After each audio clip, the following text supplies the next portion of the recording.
స్లోగా అనిపిస్తాయి. కానీ ఒక్క థింగ్ మాత్రం కాన్స్టెంట్గా ఉంటుంది, అదే మన గోల్. ನಮಸ್ಕಾರ ಸ್ನೇಹಿತರೆ, ನಾ ಚಾನಲ್ಗೆ మీ అందరికీ ಸ್ವಾಗತ. ಇದು ನಾ 40 ದಿನಗಳ ಸ್ಟಡಿ ಸಿರೀಸ್. ಗೌರ್ಮೆಂಟ್ ಜಾಬ್ ನನ್ನ ಡ್ರೀಮ್. ಆ ಡ್ರೀಮ್ನ ಸಾಕಾರ ಮಾಡ್ಕೊ నేను ప్రతిరోజు చదువుతా ಇದ್ದೀನಿ. నా study routine, preparation journey, struggle ಅన్నీ మీ ಜೊತೆ ಶೇರ್ ಮಾಡ್ತೀನಿ. ಹಾಗಾದರೆ ಇವತ್ತು ಡೇ 12 ಸ್ಟಡಿ ವ್ಲಾಗ್ ಸ್ಟಾರ್ಟ್ ಮಾಡೋಣ. సడన్గా కన్నడలో మాట్లాడుతుంది ఏంటి అనుకోకండి. ప్రీవియస్ వీడియోలో చెప్పాను కదా నేను కన్నడ నేర్చుకుంటున్నాను అని చెప్పేసి.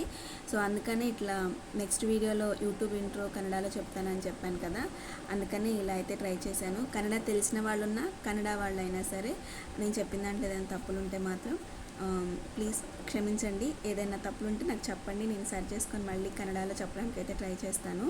Welcome to my 40 days study series. ఇవాళ వచ్చేసి డే 12. ఆల్రెడీ 11 డేస్ అయితే కంప్లీట్ అయిపోయాయి. ఇంకా నా జర్నీ అయితే కంటిన్యూ అవుతూ ఉంది. అండ్ ఇవాళ నేను వచ్చేసి 6:30కి అలారం పెట్టాను. అండ్ మార్నింగ్ లేచి నా మార్నింగ్ రొటీన్ ఏదైతే ఉంటుందో మొత్తం కూడా కంప్లీట్ చేసేసుకొని డైరెక్ట్గా బ్రేక్ఫాస్ట్కి అయితే వచ్చేసామన్నమాట. అండ్ నేను మార్నింగ్ టీ కానీ కాఫీ కానీ ఏది ప్రిఫర్ చేయలేదు, బికాజ్ అవి కొంచెం షుగర్ కంటెంట్ కదా, అందుకని షుగర్ని కొంచెం అవాయిడ్ చేద్దామనే ఆలోచనలో వాటిని తీసుకోలేదు. ఎప్పుడన్నా ఒకసారి రేర్గా తీసుకుందామని చెప్పేసి అయితే అనుకుంటున్నాను. ఇక్కడ నేనైతే బ్రేక్ఫాస్ట్కి పెసరట్టు చేస్తున్నాను. నాకు బ్రేక్ఫాస్ట్లో one of my best and బాగా ఇష్టమైన బ్రేక్ఫాస్ట్ ఏదైనా ఉంది అంటే అది పెసరట్టే. నేను మమ్మీ మాత్రమే ఇక్కడ బ్రేక్ఫాస్ట్ అయితే చేస్తున్నాము. అండ్ డాడీ మార్నింగ్ వేరే ఊరు వెళ్ళాలి కాబట్టి డాడీకి అయితే మమ్మీ కుకింగ్ అంతా కంప్లీట్ చేసేసి డాడీకి డైరెక్ట్గా అన్నమే పెట్టేసింది. సో డాడీ అయితే తింటున్నారు, ఇక్కడ నేను మమ్మీ పెసరట్టు తింటున్నాం అనమాట. ప్రిపరేషన్ టైంలో హెవీగా తింటే స్లీప్ వస్తుంది, అండ్ సమ్మర్ కాబట్టి త్వరగా నిద్ర వస్తుంది అనమాట. సో అందుకనే కొంచెం లైట్గా తీసుకోవడానికి బ్రేక్ఫాస్ట్ అయితే ట్రై చేస్తాను. అండ్ బ్రేక్ఫాస్ట్ టైంలోనే నేను కొంచెం రిలాక్స్గా అనిపిస్తుంది. మిగతా అంత టైంలో చదవటము, మధ్యలో బ్రేక్ తీసుకొని ఏదో పని చేస్తాను కాబట్టి అంత రిలాక్సేషన్గా అనిపించదు. ఓన్లీ నాకు బ్రేక్ఫాస్ట్ టైంలోనే కొంచెం రిలాక్స్గా అనిపిస్తుంది. సో ప్రిపరేషన్ టైంలో ఫోకస్ మెయింటైన్ చేయటం చాలా ఇంపార్టెంట్. సో అందుకని చెప్పేసి ఆ టైంలో మిగతా వెయిట్ మీద కూడా నా కాన్సన్ట్రేషన్ లేకుండా నేను ఏ పని చేస్తున్నానో అదే పని చేస్తాను. అండ్ మార్నింగ్ సెషన్ వచ్చేసి నాకు బ్రేక్ఫాస్ట్ కంప్లీట్ అయిపోయిన తర్వాత ఫస్ట్ స్టడీ సెషన్ స్టార్ట్ చేసేసాను. అండ్ నేను క్వాంట్ అయితే స్టార్ట్ చేశాను అనమాట. క్వాంట్లో కూడా నేను టైమ్ అండ్ డిస్టెన్స్ అయితే స్టార్ట్ చేశాను అనమాట. ఎన్టీపీసీ ఎగ్జామ్లో ఈ టాపిక్ చాలా ఇంపార్టెంట్. కాన్సెప్ట్ క్లియర్గా ఉంటేనే మనం క్వశ్చన్స్ అనేవి ఈజీగా సాల్వ్ చేయొచ్చు. ఫస్ట్ ఫ్యూ క్వశ్చన్స్ అయితే కొంచెం స్మూత్గానే అనిపించాయి, బట్ కొన్ని క్వశ్చన్స్ అయితే నాకు క్యాలిక్యులేషన్ కొంచెం కన్ఫ్యూజన్గా అనిపించింది. ఫస్ట్ ఫ్యూ క్వశ్చన్స్ ఏంటంటే స్మూత్గా అనిపించేసరికి కొంచెం కాన్ఫిడెన్స్ అనేది బిల్డ్ అయిందనమాట, కొంచెం ఇంక్రీజ్ అవుతూ వచ్చింది. బట్ మిగతా క్వశ్చన్స్కి అయితే క్యాలిక్యులేషన్స్ చాలా కన్ఫ్యూజన్గా అనిపించింది. కాకపోతే నేను హరీబరీగా చేయటం వల్ల ఎందుకో తెలియదు కానీ ఆ క్యాలిక్యులేషన్ పార్ట్ అనేది కొంచెం మిస్ అయింది అండ్ మిస్టేక్స్ కూడా వచ్చాయి. సిల్లీ రీజన్స్తోనే అవి మిస్టేక్స్ అయితే జరిగాయి అనమాట. బట్ తర్వాత స్లోగా స్టెప్ బై స్టెప్ చేస్తూ ఉంటే అప్పుడు నాకు అర్థమైంది ఏంటంటే హర్రీ వల్లే ఇవన్నీ కూడా క్వాంట్ అనేది కొంచెం కన్ఫ్యూజన్గా అనిపించిందని నాకు అనిపించింది. సో అందుకని చాలా స్లోగా అయితే దీన్ని చేయడం స్టార్ట్ చేశాను.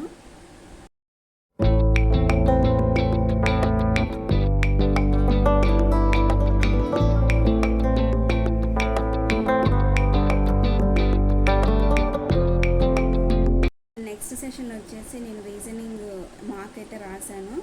అది సీటింగ్ అరేంజ్మెంట్ అండ్ పజిల్స్ అయితే రాశాను అనమాట. సో పజిల్ క్వశ్చన్స్లో కొన్ని చాలా టైం తీసుకున్నాయి. ఫస్ట్ చూడగానే కన్ఫ్యూజింగ్గా అనిపించింది, బట్ పేషెన్స్తో డయాగ్రామ్ డ్రా చేసి సాల్వ్ చేస్తేనే మనకి ఆ కన్ఫ్యూజింగ్ అనేది అయితే పోతుంది. కొన్ని క్వశ్చన్స్ కరెక్ట్గానే అయ్యాయి, కొన్ని మిస్టేక్స్ కూడా జరిగాయి. బట్ మిస్టేక్స్ అంటే ఇంప్రూవ్మెంట్కి డైరెక్షనే కాబట్టి వాటిని పెద్ద నేను పట్టించుకోలేదు. బట్ కొంచెం నాకు లోగా అనిపించింది అవి మిస్టేక్స్ అయ్యేసరికి. బట్ వాటిని కూడా మనం దృష్టిలో పెట్టుకొని ఇంకా ఇంప్రూవ్మెంట్ చేసుకోవాలని నాకు అనిపించింది. లంచ్ తర్వాత మళ్ళీ చదవటం అయితే స్టార్ట్ చేద్దామని చెప్పేసి లంచ్కి వెళ్ళి వచ్చేసి మళ్ళీ చదవడం స్టార్ట్ చేశాను. అండ్ లంచ్ తర్వాత కొంచెం టైర్డ్గా ఫీల్ అయ్యాను అనమాట. కంటిన్యూగా చదువుతూ ఉంటే ఏంటంటే బ్రెయిన్ కూడా రెస్ట్ అడుగుతుంది కదా. సో ఒక 20 to 30 minutes రెస్ట్ తీసుకుందాము అని చెప్పేసి అనుకున్నాను. లేచిన తర్వాత కొంచెం ఫ్రెష్గా ఫీల్ అయ్యి మళ్ళీ స్టార్ట్ చేయొచ్చులే అని చెప్పేసి ఒక 20-25 minutes అయితే రెస్ట్ తీసుకున్నట్టున్నాను. కానీ ఈ సమ్మర్లో బాగా వేడి ఉంది కదా, అందుకని అంత పెద్దగా ఏం నిద్ర పట్టలేదు. ఇంకా అందుకని చెప్పేసి ఒక 20 మినిట్స్ కూడా రెస్ట్ తీసుకున్నట్లేను. సో ఇంకా లేచేసి మళ్ళీ చదవడం అయితే స్టార్ట్ చేశాను అనమాట. సమ్ టైమ్స్ స్మాల్ రెస్ట్ ప్రొడక్టివిటీని ఇంప్రూవ్ చేస్తాయి. సో రెస్ట్ తీసుకోవడం అయితే చాలా ఇంపార్టెంట్. అండ్ నేను ఈ మధ్య రీసెంట్గా ఒక పేపర్లో చదివాను అనమాట. నిద్ర చాలా ఇంపార్టెంట్ కాంపిటేటివ్ ఎగ్జామ్స్కి ప్రిపేర్ అయ్యే వాళ్ళకి కానీ, మామూలుగా స్కూల్కి వెళ్ళే పిల్లలకి కానీ ఒక 7 to 8 అవర్స్ అయితే నిద్ర ఖచ్చితంగా పోవాలని చెప్పేసి సైంటిస్టులు చెప్తున్నారు.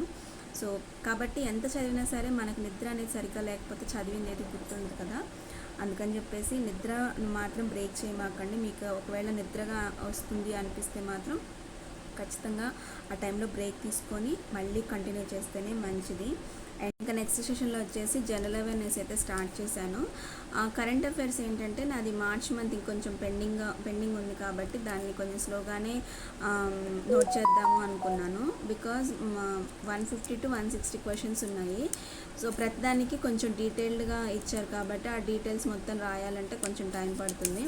సో కంటిన్యూగా రాయడం కూడా కొంచెం కష్టమే కాబట్టి బ్రేక్ తీసుకొని నేనైతే రాస్తున్నాను అనమాట. నేను నోట్ చేసుకునే దాంట్లో ఏంటంటే recent current affairs, sports news and అలాగే ఇంపార్టెంట్ అవార్డ్స్ ఏమైతే ఉంటాయో వాటిని అయితే నోట్ చేసుకుంటున్నాను. ఇంకొకటి ఏమంటే జనరల్ అవేర్నెస్లో కరెంట్ అఫైర్స్ ఒకటే కాకుండా మిగతా సబ్జెక్ట్స్ ఉంటాయి కదా, అవి కూడా చదవాలని చెప్పాను నేను లాస్ట్ వీడియోలో. అండ్ ఇక్కడ నేను వచ్చేసి మన ఇండియాలో ఉన్న స్టేట్స్ ఏవైతే ఉంటాయో వాటికి సంబంధించిన ఇన్ఫర్మేషన్ అయితే నేను స్టేట్ వైజ్గా అయితే చదువుతున్నాను. బికాజ్ కొన్ని ట్రైబల్ ఏరియాస్ ఉంటాయి కదా, సో అక్కడ నివసించే ట్రైబల్ వాళ్ళు ఎవరైతే ఉంటారో వాళ్ళకి సంబంధించిన పేర్లు కానీ, వాళ్ళు జరుపుకునే ఫెస్టివల్స్ కానీ అవన్నీ ఉంటాయి కదా. సో వాటిని డీటెయిల్డ్గా చదవటమే చాలా బెటర్ అని నాకు అనిపించింది. ఎందుకంటే నేను ప్రీవియస్ ఇయర్స్ పేపర్స్ చూసినప్పుడు నాకు తెలియని ట్రైబల్ పేర్లు కూడా ఉన్నాయన్నమాట. సో ఆ నేమ్స్ అన్నీ కూడా కొంచెం మనం జాగ్రత్తగా గుర్తుపెట్టుకుంటే మంచిది. ఈ ఎగ్జామ్కనే కాదు, కాంపిటేటివ్ ఎగ్జామ్కి సంబంధించి ఏదైనా జనరల్ అవేర్నెస్ అడుగుతున్నారంటే అలాంటివి డీటెయిల్స్గా గుర్తుపెట్టుకోవడమే చాలా ఇంపార్టెంట్. సో అందుకని నేను ఇక్కడ చాలా డీటెయిల్గా చదువుతున్నాను. ఇంకొకటి ఏంటంటే ఒకసారి చదివితే కూడా గుర్తుండవు కదా. సో ఇప్పుడు నేను ఈ స్టేట్ వైజ్ ఇన్ఫర్మేషన్ అయితే ఫస్ట్ టైం అనమాట చదవటము. కొంచెం కన్ఫ్యూజ్గానే ఉంది. కాకపోతే ఇంకొక 2-3 టైమ్స్ చదివితే ఏమన్నా బెటర్ అవుతుందేమో తెలీదు. బట్ కొన్ని రాష్ట్రాల్లో ఉన్న ట్రైబల్ నేమ్స్ అయితే కొంచెం గుర్తున్నాయి. అండ్ వాళ్ళు జరుపుకునే ఫెస్టివల్స్ నేమ్స్ మాత్రం చాలా డిఫరెంట్గా ఉన్నాయి. కొన్ని అయితే పేర్లు నోటికి తిరగట్లేదు కూడా, అలా ఉన్నాయన్నమాట. సో అందుకనే చాలా స్లోగా అయితే చదువుతున్నాను. జిఏలో ఇన్ఫర్మేషన్ చాలా ఉంటుంది కానీ సో రిమెంబర్ చేయటం కొంచెం ఛాలెంజింగ్గానే అనిపిస్తుంది. అందుకే ఇవాళ నేను షార్ట్ నోట్స్ కాకుండా షార్ట్ నోట్స్లో ఏదైతే నేను రాసుకున్నానో దానికి ఇంకొంచెం ఇన్ఫర్మేషన్ యాడ్ చేసుకుంటూ చదువుతున్నాను అనమాట. సో ఇంపార్టెంట్ పాయింట్స్ అయితే హైలైట్ చేయడం చాలా ఇంపార్టెంట్. మీరు రాసుకున్న నోట్స్లో వాటిని హైలైట్ చేసి చదవటం అయితే చాలా ఇంపార్టెంట్. బికాజ్ మళ్ళీ మీరు ఒక్కసారి ఆ నోట్బుక్ తిరగేస్తున్నప్పుడు అలాంటి హైలైట్ పాయింట్స్ కనపడితే మీరు వెంటనే గుర్తుపెట్టుకోవడానికి ఈజీగా ఉంటుంది. సో రివిజన్ టైంలో చాలా హెల్ప్ అవుతుంది అనమాట. ఇది వచ్చేసి ఈవినింగ్ టైంలో కొంచెం రిఫ్రెష్ అవ్వడం కోసం అని చెప్పేసి స్మాల్ వాకింగ్ అయితే చేస్తున్నాను. ఒక 30 మినిట్స్ అయితే వాకింగ్ చేసేసాను. ఫ్రెష్ ఎయిర్లో వాకింగ్ చేస్తే మైండ్ రిలాక్స్ అవుతుంది కదా. ప్రిపరేషన్లో ఫిజికల్ మూమెంట్ కూడా చాలా ఇంపార్టెంట్. వాకింగ్ చేస్తూ ఒక ఐడియా అయితే వచ్చింది. ఎక్సర్సైజ్లో ఓన్లీ వాకింగే కాకుండా డంబెల్స్ కూడా ట్రై చేద్దామని చెప్పి ఒక 4 kgs డంబెల్స్ అయితే తెప్పించాను. అంటే నాకు తెలిసిన వాళ్ళ దగ్గర ఉంటే తీసుకున్నాను అనమాట. వాటిని కూడా స్టార్ట్ చేయటము. వాక్ తర్వాత టీ తీసుకొని కొంచెం రిలాక్స్ అయ్యాను. మమ్మీ నేనైతే టీ తీసుకొని కొంచెం సేపు అట్లా మాట్లాడుకున్నాము. అండ్ ప్రిపరేషన్ జర్నీలో ప్రెజర్ చాలా ఉంటుంది కదా, బట్ ఇలా small peaceful moments mind refresh చేస్తాయి. నేను ఆల్రెడీ ప్రీవియస్ వీడియోలో చూపించాను, మొక్కజొన్న వేశారు మా దగ్గరని. సో వాటి క్రాపింగ్ అయితే జరుగుతుందనమాట. సో అది చూసుకుంటూ ఇట్లా వాకింగ్ చేసి టీ అంతా కానిచ్చేసి అండ్ నైట్ స్టడీ సెషన్కి అయితే వచ్చేసాను. నైట్ స్టడీ సెషన్లో ఏంటంటే ఇప్పుడు నేను చదివేదానికంటే ముందు కూడా ప్రీవియస్ ఇయర్ క్వశ్చన్ పేపర్స్ ఉంటాయి కదా, అవి ప్రాక్టీస్ చేశాను. అండ్ ప్రీవియస్ ఇయర్ క్వశ్చన్స్లో సాల్వ్ చేస్తే ఎగ్జామ్ ప్యాటర్న్ క్లియర్గా అర్థమవుతుంది. టైం మేనేజ్మెంట్ కూడా ఇంప్రూవ్ అవుతుంది, గుర్తుంచుకోండి. అండ్ బ్యాంక్ ఎగ్జామ్ కూడా చాలా ఇంపార్టెంట్ ఈ టైం మేనేజ్మెంట్ అనేది.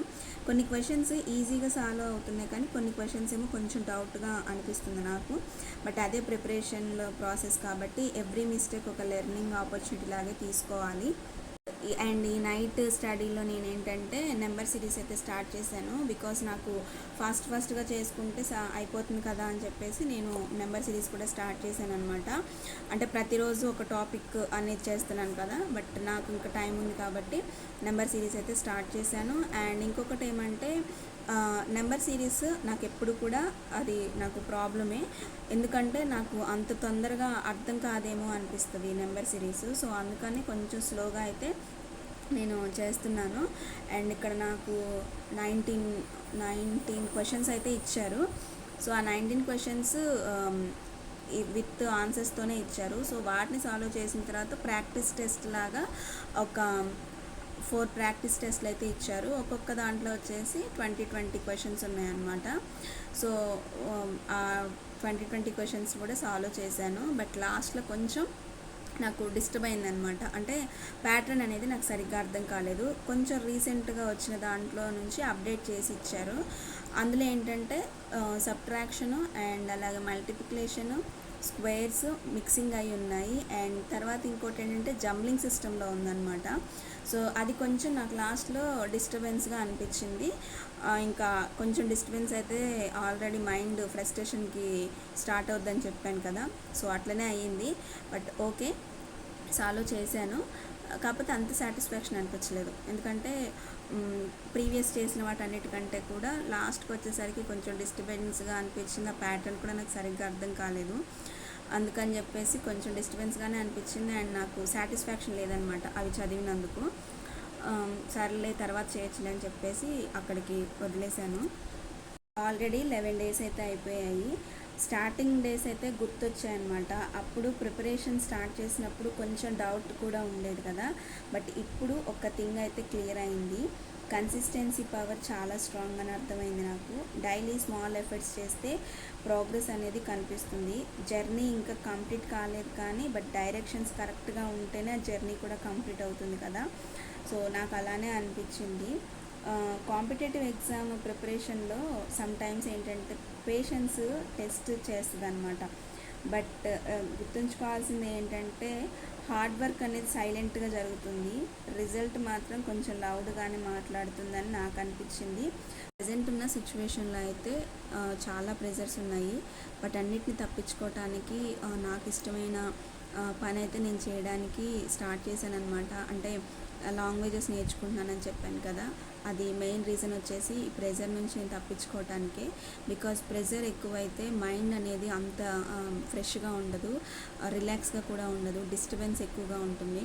సో మైండ్ డిస్టర్బ్ చేయొద్దు అని చెప్పేసి నేను లాంగ్వేజ్ అయితే నేర్చుకోవడానికి స్టార్ట్ చేశాను అనమాట. అండ్ నాకు ఇంకా ఇష్టమైన పనులు ఏదైనా ఉంటే వాటిని కూడా చేస్తున్నాను. లాంగ్వేజ్ ఒకటే కాదు, కుకింగ్, ఇంకా కొత్త డిషెస్ ట్రై చేయటము ఖాళీ టైంలో అట్లా చేస్తున్నాను. కాబట్టి ఇంకా ఎవరైనా సరే ప్రెషర్లో ఉంటే మాత్రం దాన్ని తప్పించుకోవటానికి మీకు ఇష్టమైన పనులు చేస్తేనే చాలా బెటర్. బికాస్ వాటిని మనం ప్రెషర్గా తీసుకుంటే ప్రెషర్గానే ఉంటుంది. మన మైండ్ అనేది అంత రీసెట్ అవ్వదు, ఫ్రెష్గా ఉండదు, చదవటానికి కూడా అంత స్కోప్ ఉండదు అనమాట. సో కాబట్టి మీకు ఏదైనా చాలా ప్రెజర్స్ ఉంటాయి, మనం చదువుతున్నాము, గవర్నమెంట్ జాబ్ కోసం ప్రిపేర్ అవుతున్నాము అంటే, సో వాటన్నిటిని పక్కన పెట్టేసి మీకు ఇష్టమైన పని, చదవటం ఒకటే కాకుండా మీకు ఇష్టమైన పని ఏదైనా ఉంటే వాటిని చేయడానికి ట్రై చేయండి. మీ మైండ్ కూడా చాలా ఫ్రెష్గా ఉంటుంది. మీ ప్రిపరేషన్ జర్నీ కూడా కామెంట్స్లో షేర్ చేయండి. అండ్ మీకున్న ప్రెజర్ ఏంటో కూడా చెప్పండి. మళ్ళీ డే 13 బ్లాగ్లో అయితే కలుద్దాము. Until then stay focus, stay consistent and keep chasing your dreams. ఇంత చెప్పి కన్నడ నేర్చుకుంటున్నప్పుడు లాస్ట్లో అవుಟ್ರೋ ಕೂಡ చెప్పాలి కదా ಕನ್ನಡలోనే. ಧನ್ಯವಾದಗಳು ಸ್ನೇಹಿತರೆ. ಇವತ್ತು ವಿಡಿಯೋ ನಿಮಗೆ ಇಷ್ಟ ಆಗಿದ್ರೆ ಲೈಕ್ ಮಾಡಿ, ಶೇರ್ ಮಾಡಿ. ನನ್ನ ಚಾನಲ್ಗೆ ಹೊಸದಾಗಿ ಬಂದಿದ್ರೆ ಸಬ್ಸ್ಕ್ರೈಬ್ ಮಾಡಿ, ಬೆಲ್ ಐಕಾನ್ ಪ್ರೆಸ್ ಮಾಡಿ. ನಿಮ್ಮ ಸಪೋರ್ಟ್ నాకు చాలా ಮೋಟಿವೇಶನ್. ಮುಂದಿನ ವಿಡಿಯೋನಲ್ಲಿ ಮತ್ತೆ ಸಿಗೋಣ. Until then keep watching, keep studying. Thanks for watching.